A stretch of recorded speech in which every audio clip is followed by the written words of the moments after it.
Au tout début, c'est bien connu. Il y a la semence déposée par l'homme dans le ventre de la femme. Des spermatozoïdes par millions, un flot, un torrent de spermatozoïdes. Tous vont mourir, tous, sauf un. Pour eux, les messagers de la vie, c'est le début d'une véritable course au trésor, d'un sprint éperdu de plusieurs heures vers un rendez-vous galant, avec au bout, peut-être, la récompense due au vainqueur et une fabuleuse promesse de vie. La rencontre avec un ovule.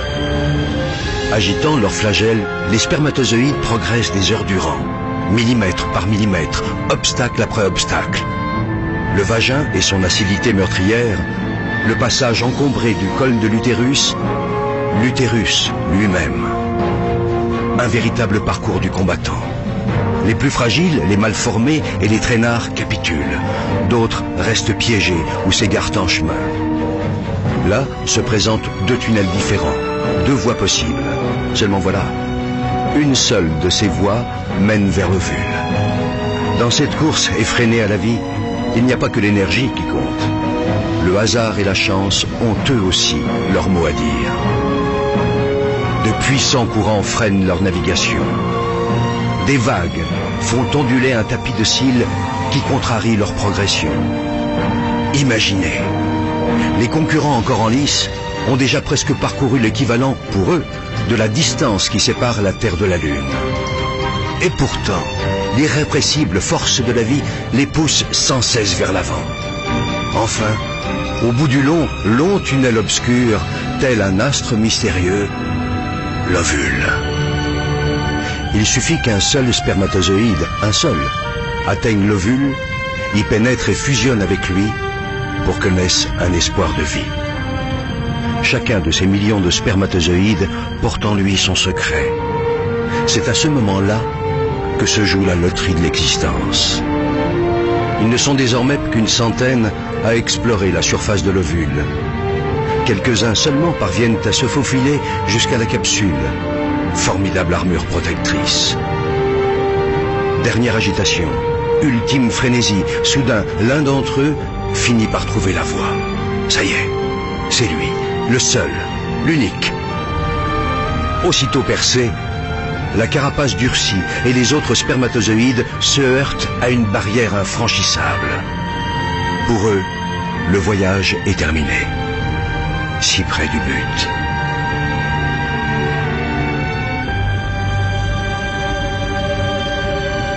Pour le vainqueur, le périple continue.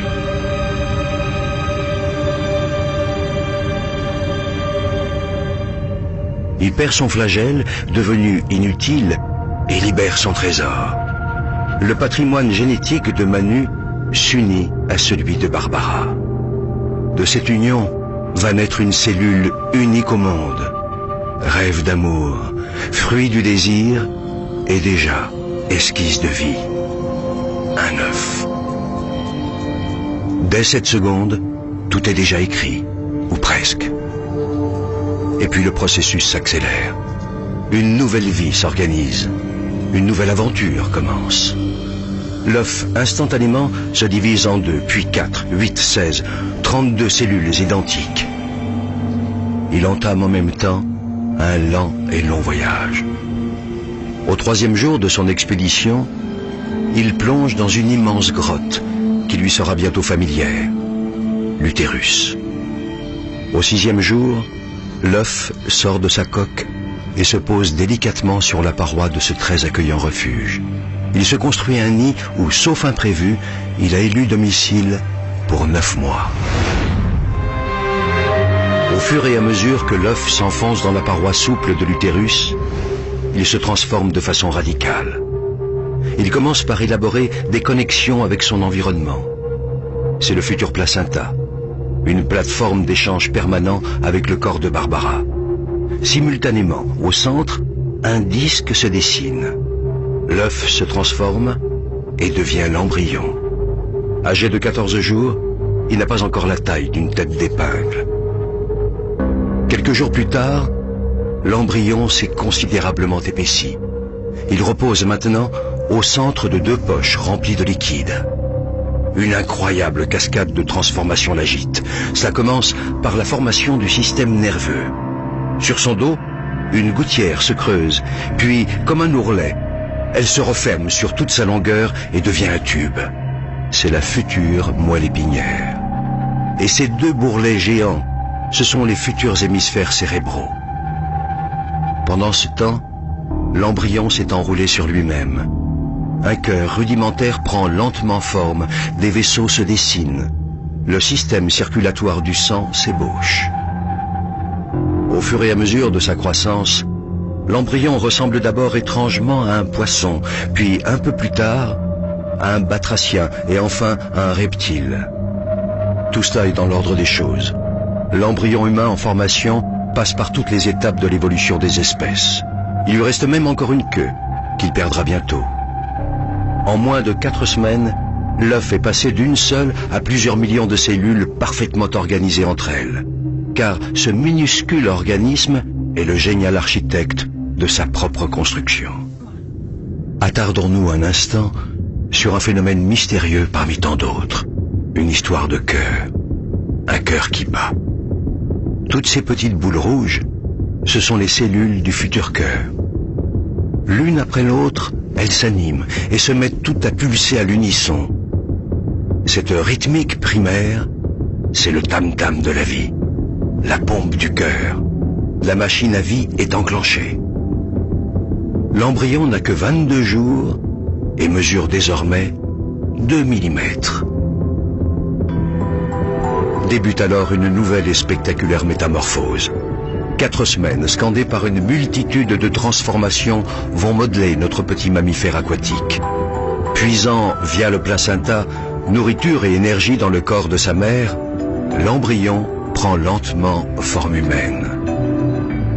La forme du visage s'esquisse et s'enrichit bientôt de 2 petits renflements sombres qui deviendront les yeux. Des yeux encore dépourvus de paupières, mais des yeux déjà.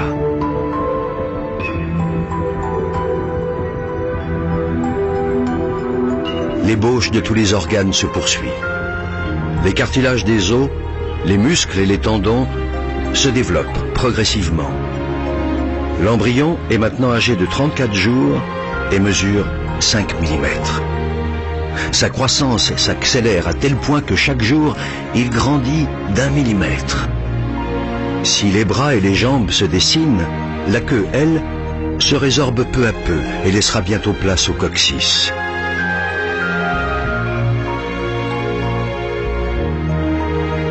Les orifices de la bouche et des narines se sculptent. La nuque s'affine.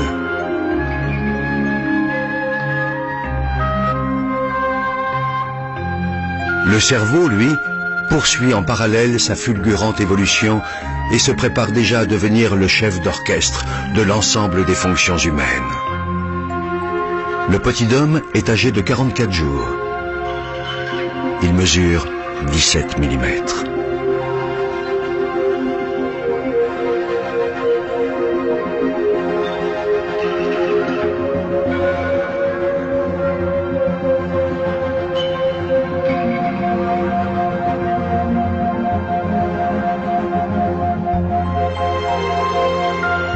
Ses yeux se bordent de fines paupières protectrices.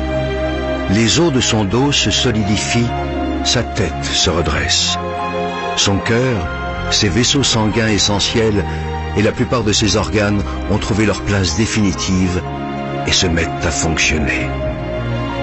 À 60 jours, l'embryon, qu'on appelle désormais un fœtus, mesure 3 cm et ne pèse que 11 grammes.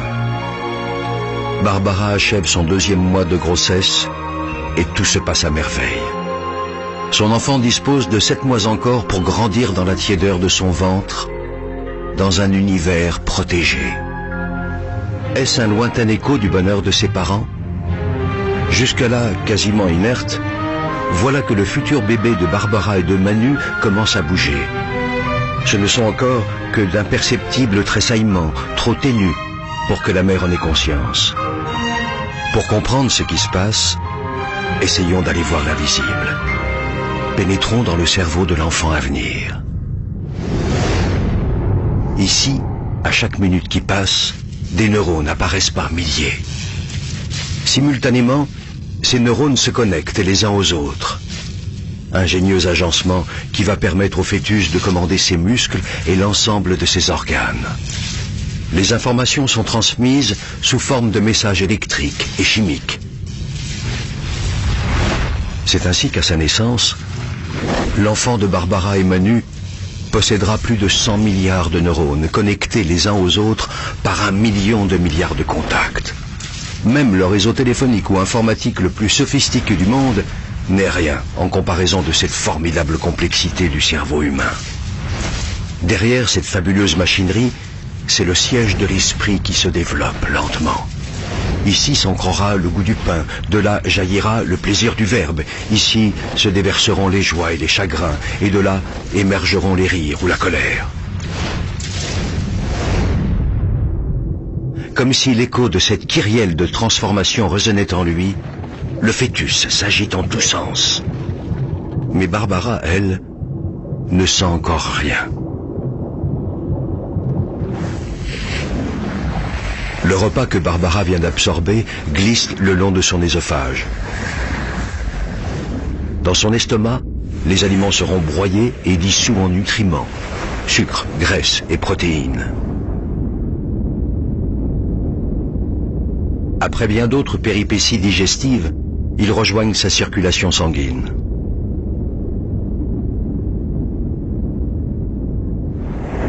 Là, dans le placenta, ces nutriments vont passer de la mère à l'enfant à travers un filtre d'une stupéfiante efficacité. Il rejette les éléments trop volumineux comme par exemple la plupart des bactéries qui pourraient lui faire du mal. Les autres, plus petits, peuvent franchir le barrage. Oxygène, sucre, graisse, protéines, vitamines, minéraux, mais aussi, attention, l'alcool et la caféine.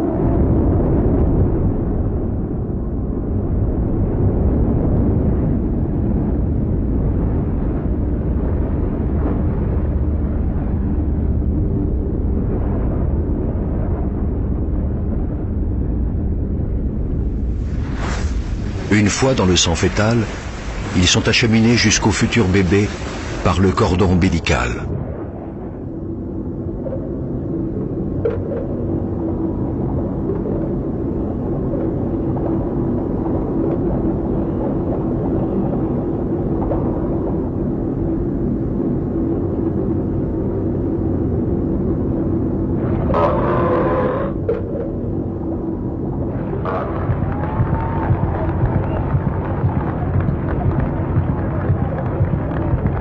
Heureusement pour lui, le fœtus possède son airbag personnel. C'est le liquide amniotique qui le protège des secousses et des chocs. Le petit en est à son 3e salto avant et son cœur atteint bien vite les 220 pulsations par minute. Mais dès que les pirouettes maternelles cessent, le bébé s'apaise à son tour et son rythme cardiaque redescend autour de 160 pulsations, ce qui est, malgré tout, le double de celui de sa mère. Une partie de la fumée que Barbara inhale parvient jusqu'à son bébé. Les toxines, en effet, traversent le filtre du placenta. Le fœtus est extrêmement sensible au tabac et il n'a aucun moyen de s'en protéger. La menace est considérable, car toxines et nicotine freinent le développement de l'organisme. Le bébé court donc le risque de naître trop petit ou avant terme.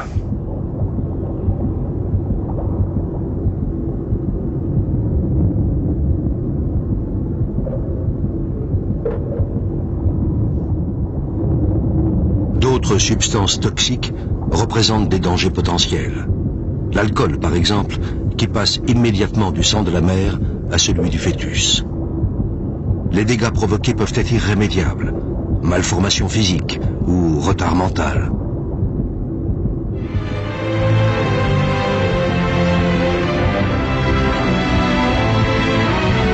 Le fœtus, à mi-chemin de son évolution, est encore bien petit. Ses organes sont déjà formés et en place.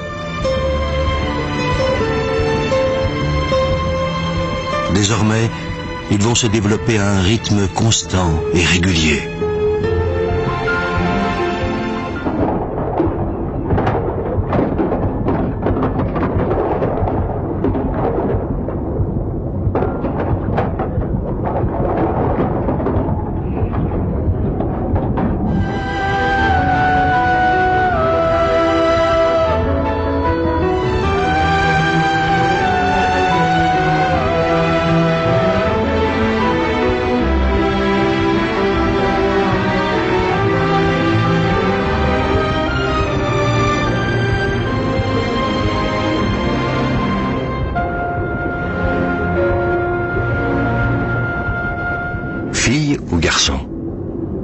plan génétique, la partie est jouée depuis l'instant de la fécondation.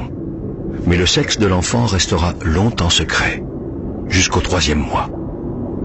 C'est à cette époque-là de sa vie que se dessinent les organes génitaux qui lui permettront, le jour venu, de procréer à son tour. Le bourgeon génital évolue. S'il s'allonge, ce sera un pénis et donc un garçon. Remplis de spermatozoïdes immatures, ces testicules descendent dans la peau des bourses. Si c'est une fille, le clitoris, le vagin et les lèvres se forment progressivement, tandis qu'un stock de 2 millions d'ovules immatures se constitue dans ses ovaires. Le futur bébé absorbe de plus en plus l'eau du liquide amniotique. Depuis le 4e mois, ses reins fonctionnent. L'évacuation devient naturelle, il fait pipi. Le placenta agit comme un filtre, un peu comme des couches, et la plupart des déchets rejoignent les reins de sa maman.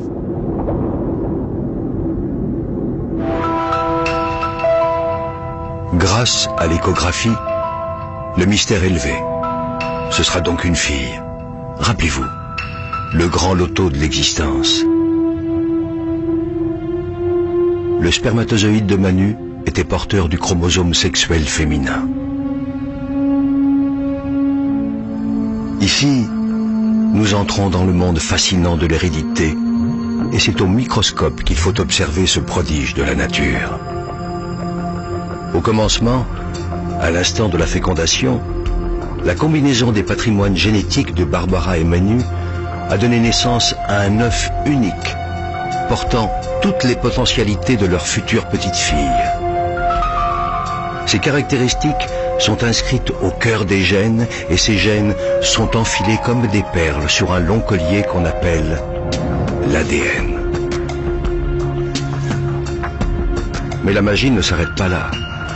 Chaque fois qu'une nouvelle cellule se divisera au cours du développement de l'embryon, puis du fœtus, l'ADN se reproduira à l'identique dans chacune des cellules.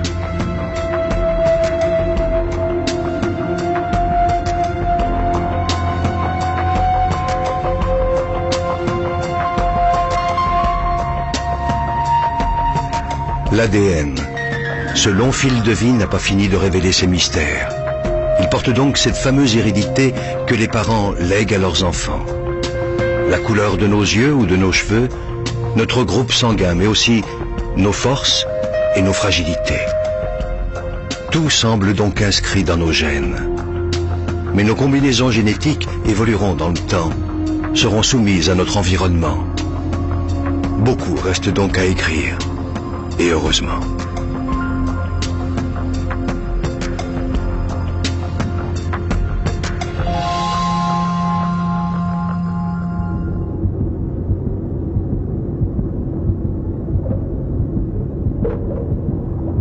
La petite réagit de plus en plus au bruit qu'émet l'organisme de sa mère, les battements de son cœur, mais aussi et surtout le son de sa voix, qu'elle apprend peu à peu à reconnaître.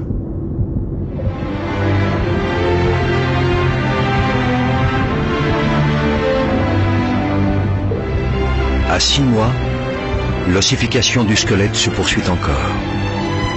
À sa naissance, le puzzle de son squelette comptera jusqu'à 300 pièces. Nombre de ces os fusionneront plus tard.